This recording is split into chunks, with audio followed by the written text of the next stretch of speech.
Have you ever gotten out of bed in the morning, only to feel like the floor beneath you moved a little? Maybe you stood up and felt your head go a bit fuzzy or your vision dimmed for a second. You probably brushed it off. Maybe I got up too fast, or maybe I didn't sleep well. But after 60, even a few seconds of slow blood flow to the brain could be the body whispering a gentle warning. Now don't worry, I'm not here to scare you. In fact, I've got some very good news. Because something as simple as changing how you lie down or how you move your feet while brushing your teeth for just 40 seconds a day can quietly help your blood circulate better and lower your stroke risk. These aren't exercises that leave you breathless or routines that need fancy gear. They're gentle habits. Small, kind things you do for your body right in your bedroom or even while sitting on your favorite chair. And today, I'll walk with you through 5 of the most trusted postural movements that doctors, especially heart and brain specialists, now recognize as quietly powerful for improving blood flow to the brain. Let's begin with the simplest one. You can start it tonight. All it takes is lying down, but with a small change. Instead of lying flat on your back or rolling onto your right side, try this. Lie gently on your left side when you go to sleep. That's it. Nothing fancy. No props needed, though a soft pillow between your knees or hugging a cushion can make it more comfortable. But why does it matter? Well, inside your body is a large vein called the inferior vena cava. It runs along the right side of your spine.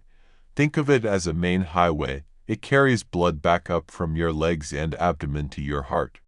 When you lie on your left side, you take pressure off this vein. That means your heart can receive blood more easily, and in turn, pump it back to your brain without as much effort. I like to think of it like a garden hose. If you step on the hose, the water trickles. But if you remove that pressure, the flow returns. Lying on your left gently lifts pressure from that hose, allowing your body's natural blood flow to move more freely, especially while you sleep. In fact, a study published in the Journal of Clinical Sleep Medicine showed that people who sleep on their left side tend to have better circulation to the brain and fewer breathing interruptions at night.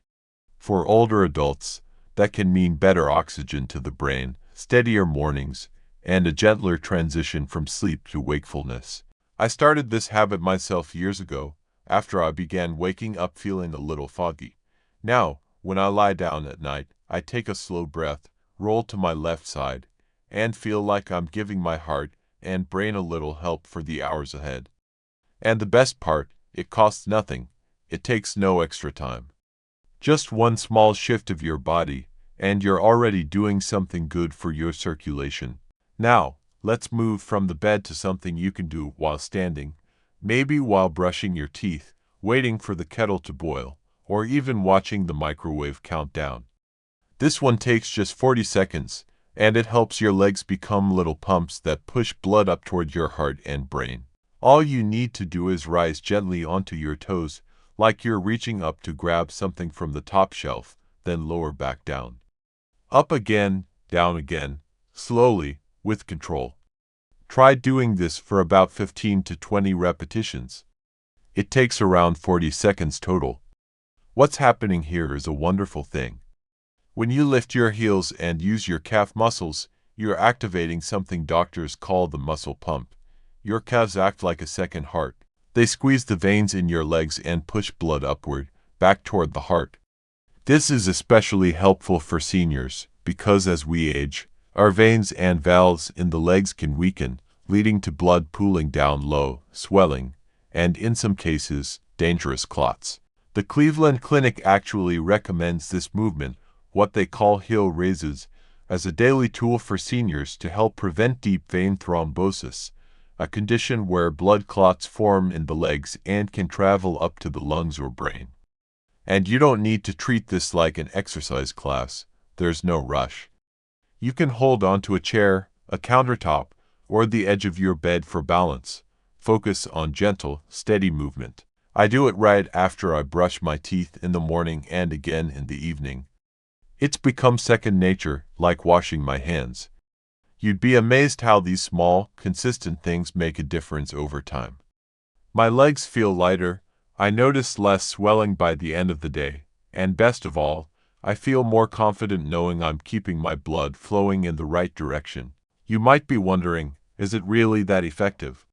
Well, studies show that for adults over 60, simple, repetitive calf contractions help prevent blood stagnation, which is one of the earliest contributors to clotting disorders and stroke risk. In fact, just this 40-second habit, done once or twice a day, is enough to help restore circulation rhythm and support vascular health. So if you've ever felt heaviness in your legs, or noticed your ankles swelling by evening, this is a movement I gently encourage you to try. You don't need to go to the gym. You just need to give your muscles a little task to do, one that pays off quietly, steadily, and safely. And here's a little check-in for you. Have you tried this movement before, or is it new to you? If you've done it before, leave a number 1 in the comments. And if it's your first time hearing about it, type 0. I'd love to know how many of us are discovering this together. Now, let's talk about something most of us do several times a day, sitting. Whether you're watching the news, reading a good book, or just enjoying your tea by the window, chances are you're spending a good portion of your day in a chair. And while there's nothing wrong with that, there's one small change you can make while sitting that can do wonders for your circulation, especially in your legs. Try this. The next time you settle into your favorite chair, place a small stool or firm cushion under your feet. You don't need to raise your legs way up, just a few inches off the floor. That's it. By gently elevating your legs, you allow gravity to give your veins a break. Instead of fighting to push blood uphill back to the heart, your body gets a helping hand. Blood flows more easily, pressure in the veins decreases, and swelling in the ankles and lower legs can go down. It's such a simple trick, but for folks over 60, it can make a big difference. You see, as we age, the valves inside our leg veins, the ones responsible for keeping blood moving in the right direction, can weaken. This means more blood ends up pooling around the ankles, leading to that heavy, puffy feeling many seniors are familiar with. Over time, it can even cause varicose veins or increase the risk of clot formation. But when you elevate your feet slightly, you're creating a gentle slope that encourages the blood to return to your heart. The Journal of Vascular Surgery published a study that confirmed this. Even short periods of leg elevation significantly reduce venous pressure and swelling in older adults. And not only that, participants also reported reduced leg fatigue and better comfort throughout the day. So how do we do this practically? You don't need a special recliner or expensive gadgets. A sturdy footstool, a thick book stack with a cushion, or even a folded blanket will do. I keep a small padded footrest next to my reading chair, and every time I sit down, I just slide it under my feet. It's become as natural to me as putting on my glasses. Here's a little extra bonus I like to add. While my feet are elevated, I do a few slow ankle circles, about 10 in each direction. It keeps the muscles gently moving, which further helps push blood through the veins. If that feels too much, even tapping your toes or flexing your feet up and down a few times is helpful. And remember, this isn't just about preventing swelling. Good circulation helps deliver oxygen and nutrients throughout your body, especially to your brain. When your legs work better, your whole system functions better. It's all connected. Now, I'd like to show you a different kind of movement. This one involves standing, but don't worry, it's still very gentle. It's something that can help improve your balance, sharpen your brain, and enhance your overall coordination, all at the same time. It's simply standing on one foot. That's right, just balancing on one leg for a few seconds. It might sound too simple, or even a little silly, but trust me, this small act has a big impact. Here's how to do it safely. Stand beside a sturdy table, chair, or countertop. Hold it lightly with one hand. Then, lift one foot just an inch or two off the ground and hold that position for 5 to 10 seconds. Lower the foot, and then switch to the other leg. Do this 3 times on each side. What's really happening during this little practice is that your body is engaging the systems that control balance and coordination, especially your vestibular system. That's a network of nerves and sensors in your inner ear and brain that helps you stay upright and stable. As we age, this system naturally slows down, which is why many seniors start to feel unsteady or at risk of falling. But just like muscles, the balance system can be trained. When you stand on one foot, your brain must communicate quickly with your muscles to keep you from tipping over. That communication stimulates more blood flow to the cerebellum, the part of the brain responsible for balance and movement control. In fact, the CDC reports that regular balance exercises, even short ones like this, can reduce fall risk in older adults by up to 40%.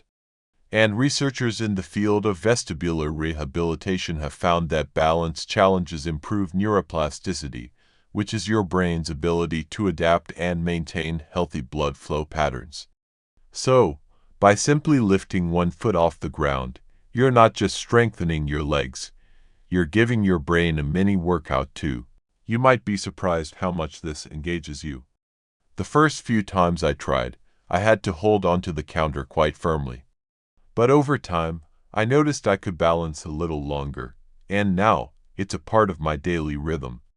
I do it while waiting for the toast to pop up, or while brushing my hair in the morning. If you'd like a small challenge, try closing your eyes briefly, but only after you feel steady with both eyes open. Even a few seconds like that can make your brain work harder to adjust, strengthening your balance response. And if that feels like too much, just focus on standing tall, breathing slowly, and lifting each leg with control. This is not about being perfect, it's about gentle consistency. You're telling your brain and body, let's keep working together, and that's something worth doing every day. Now, let's finish with one of the most relaxing, soothing habits I've ever come across.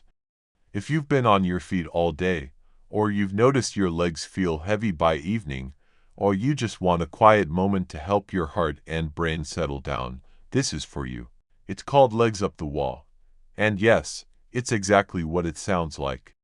All you need to do is lie down near a wall, scoot your hips in as close as you comfortably can, and gently lift your legs so they rest straight up against the wall. Your back stays flat on the floor, arms resting wherever it feels natural. Once you're in position, just breathe. That's all. Stay like that for about 40 seconds, or a minute if it feels good. Why is this so powerful? Well, imagine your veins working like elevators, carrying blood from your feet all the way back to your heart. Most of the day, those elevators are fighting gravity, working hard to push the blood up from the legs. But in this pose, you flip the script. Gravity actually helps the blood return. It relieves pressure in your lower body, especially in the legs and feet, and allows more oxygen-rich blood to circulate back to your chest and brain. The Journal of Physiological Sciences highlighted this in a study showing that the legs up position improves venous return. That's just a medical term for blood flowing back to the heart, while also reducing cortisol, a stress hormone. In older adults, the benefits extended beyond circulation. Many reported better sleep, reduced leg swelling, and a sense of calm after just a few minutes in the position. I started doing this after dinner, before bed. I'd put on some soft music, dim the lights, and just take that moment, feet resting, body quiet, breath slow. It became a gentle pause in my day. I didn't realize how tense my legs were, or how shallow my breathing had become, until I tried this and felt everything start to soften. You don't need to be flexible, or strong, or experienced. You just need to show up, lie back, and let your body do what it naturally wants to do, heal. Some people tell me I can't get down on the floor, and that's okay.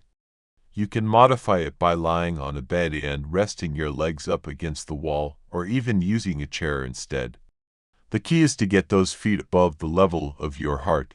That's where the magic happens. I always say, think of this pose as the full body sigh. You're giving your circulation a rest, your nervous system a chance to reset, and your brain a little more nourishment through improved blood flow. And if you're someone who finds it hard to fall asleep at night, or you often wake up feeling groggy or tense, this might be one of the most peaceful ways to prepare your body for rest. Just 40 seconds. That's it. And no pills, no machines, no appointments. Now, maybe you've listened through all these habits and thought, that one sounds nice, or maybe I could try that later. Let me tell you something gently from my heart. You don't have to do all of them. Just one. Choose the one that feels easiest, the one that makes you curious, or the one that fits into your day naturally. And stick with it, because every day you do it, even if it's just one, you're quietly strengthening the flow of life inside you. You're keeping your brain sharp, your legs light, your heart steady. And you're reminding your body, I haven't forgotten you. I'm still taking care. Stroke prevention doesn't have to be complicated. It just has to be consistent. Tiny habits, done regularly, can protect your independence, your memory, your balance, and your peace of mind. So if you're ready to start, I invite you to leave a 1 in the comments below to mark this moment for yourself. And if you know someone who's also over 60 and might benefit from these gentle movements, consider sharing this video with them. Health is a quiet journey, not a loud race. One breath, one step, one gentle 40-second pause at a time, that's all it takes. And I'll be right here with you, every step of the way.